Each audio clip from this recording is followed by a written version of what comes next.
All right, so here we are. It's January 27th, Quitos, Peru.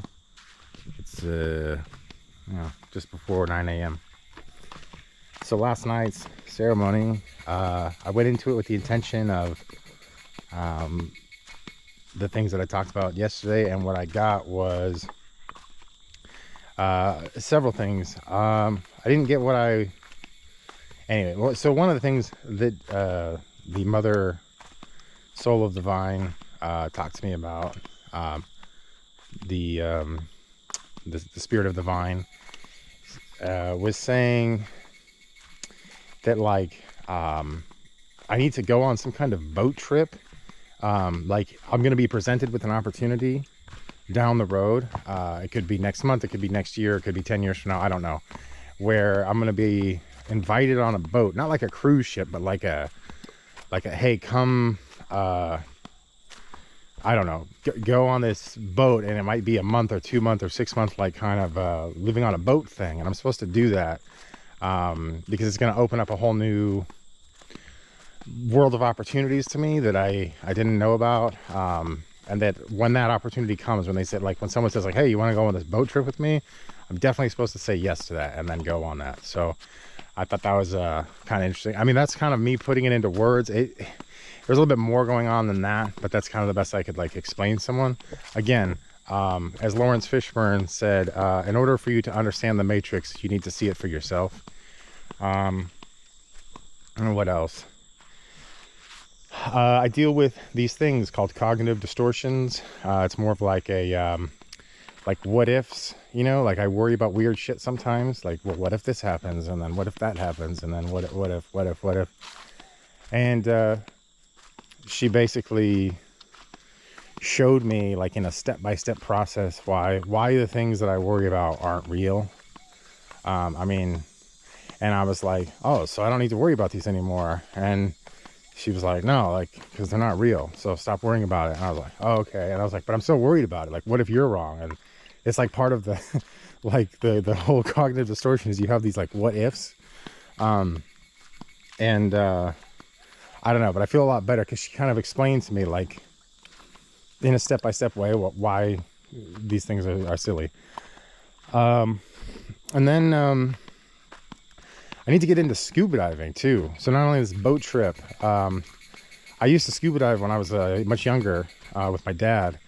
And I haven't done it in, oh geez, it's been probably close to 20 years since I've done any scuba diving. But I need to get back into that, apparently. So as you guys who watch this channel know, that one of my major hobbies is airsoft. She was saying I need to broaden my horizons and get into scuba diving, and then eventually skydiving as well, which I used to jump out of airplanes when I was in the military, so I have some experience with that. But also I just need to add a little asterisk to that. I am scared shitless of heights. I mean, like, I get scared if I'm on the second floor of a building looking over the roof, which I know is totally ironic, considering my military background with the airplanes and everything. But anyway, I apparently need to get into that too, but not like today or tomorrow, but, like, you know, at some point. So stay tuned for that. What else was she talking about? I took a bunch of notes, but I left my journal back in the Maloka. What was else? What else? Oh yeah, she was showing me what hell looks like. For a brief period I was in hell. It was this, the way I could describe it was just like you're trapped in a cave and you're surrounded by these crab-like creatures with claws, like either like a lobster or a crab kind of thing, and there are fucking thousands of them. You're surrounded by them, and they're just getting ready to eat you all the time. Like, and then that's like hell or whatever. I was like, oh, this is pretty fucking scary, you know. And then she took me away from there, and you know, and there's a bunch of other stuff, but it's just hard to put into words. Like, there was a bunch of stuff with, like, I was in this really tall building, like skyscraper kind of building there was like an apartment, like think like a New York or Tokyo style, just like high-rise apartment building.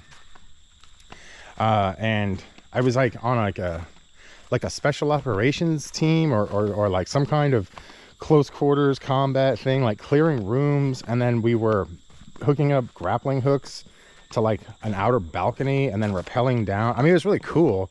And I was like, I don't know what this is, you know, like, is this like like from a video game? Is this something I'm doing? I don't know, but it was interesting.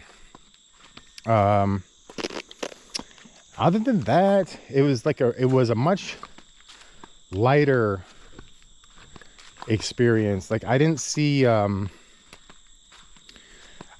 like 300 years into the future. Did I talk about that in the last? I think I left that one out. Never mind. That's for another time. There was nothing like that. There was no like, oh, way off in the distant future there's this or anything. It was all more like, here's the path you need to head. These are some tasks you should start working on. Because I was asking her too. I was like, what am I supposed to be doing here? Like, oh fuck, that's right.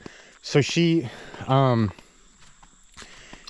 said, and I think this is true of everyone, so it's not unique to me, but she said like, God has a plan for you and you're here for a reason, and you need to fulfill that reason, like why God sent you to, you know, the planet Earth. And whenever I was born, right? Like we all have a time period, you know, like why was I born in the 1980s and not, you know, 1250 or something, you know what I mean, in France, right? Like it's we all have a specific reason for being here, and I need to fulfill that reason.